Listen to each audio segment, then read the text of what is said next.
സംസ്ഥാനത്ത് ഉന്നത വിദ്യാഭ്യാസ രംഗത്ത് ഒരു വലിയ പരിഷ്കരണത്തിന് തുടക്കമാവുകയാണ്. 4 വർഷത്തെ ബിരുദ കോഴ്സുകൾക്ക് തുടക്കമാകുന്നു.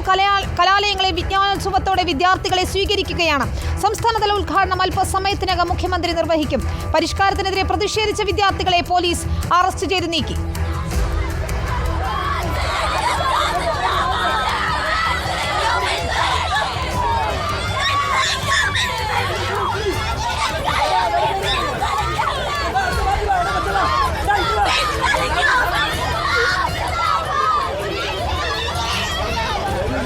ആദിൽ പാലോട് നൽകും വിവരങ്ങൾ. ആദിൽ, ഒരു ഭാഗത്ത് വിജ്ഞാനോത്സവം വിദ്യാർത്ഥികളെ വരവേൽക്കുന്നു. 4 വർഷത്തെ ബിരുദ കോഴ്സുകൾക്ക് തുടക്കമാവുകയാണ്. മുഖ്യമന്ത്രി ഉടൻ ഉദ്ഘാടനം ചെയ്യുമെന്ന് അറിയുന്നു. പക്ഷേ മറുഭാഗത്ത് പ്രതിഷേധവും കടുപ്പിക്കുകയാണ് KSU ഉൾപ്പെടെയുള്ള പ്രതിപക്ഷ സംഘടനകൾ. ഉറപ്പായും അങ്ങനെ തന്നെയാണ്. വിദ്യാർത്ഥി സംഘടനകൾ, പ്രതിപക്ഷ വിദ്യാർത്ഥി സംഘടനകൾ വലിയ തോതിലുള്ള പ്രതിഷേധവുമായി 4 വർഷ ഡിഗ്രി കോഴ്സിനെതിരെ രംഗത്തെത്തിയിട്ടുണ്ട് എന്നുള്ളതാണ്.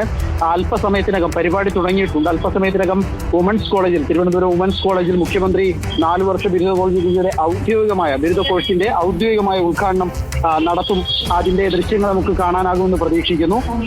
അല്പം മുമ്പ് മുഖ്യമന്ത്രി വരുന്നതിന് തൊട്ട് മുൻപാണ് ഈ ബിരുദ കോഴ്സുകൾക്കെതിരെ 4 വർഷമാക്കുന്നതിനെതിരെ AIDSO സുസി സംഘടനയുടെ വിദ്യാർത്ഥി സംഘടനയാണ് പ്രതിഷേധവുമായി രംഗത്തെത്തിയത്. മുദ്രാവാക്യങ്ങളുമായി വുമൻസ് കോളേജിനുള്ളിൽ വിദ്യാർത്ഥികൾ പ്രതിഷേധിക്കുകയായിരുന്നു. വിദ്യാർത്ഥി സംഘടനാ നേതാക്കൾ പ്രതിഷേധിക്കുകയായിരുന്നു. സമരം ചെയ്ത വിദ്യാർത്ഥികളെ അപ്പോൾ തന്നെ പോലീസ് അറസ്റ്റ് ചെയ്ത് നീക്കുകയും ചെയ്തു.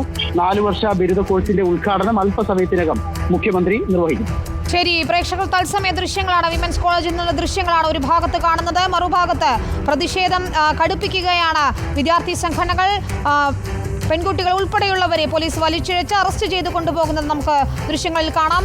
4 വർഷ ബിരുദ കോഴ്സുകളുടെ ഔദ്യോഗിക ഉദ്ഘാടനം അല്പസമയത്തിനകം തന്നെ തിരുവനന്തപുരം വിമൻസ് കോളേജിൽ മുഖ്യമന്ത്രി നിർവഹിക്കുകയും ചെയ്യും. പ്രതിഷേധം കടുക്കുകയാണ്. വേണ്ടത്ര മുന്നൊരുക്കങ്ങളില്ലാതെയാണ് തീരുമാനം നടപ്പാക്കലെന്നാണ് KSU ഉൾപ്പെടെയുള്ള സംഘടനകളുടെ ആരോപണം. നമുക്ക് മുഖ്യമന്ത്രി ഉദ്ഘാടനം ചെയ്യുന്ന മുറയ്ക്ക് ദൃശ്യങ്ങളിലേക്കും വാർത്തയിലേക്കും തിരിച്ചെത്താം. ഇപ്പോൾ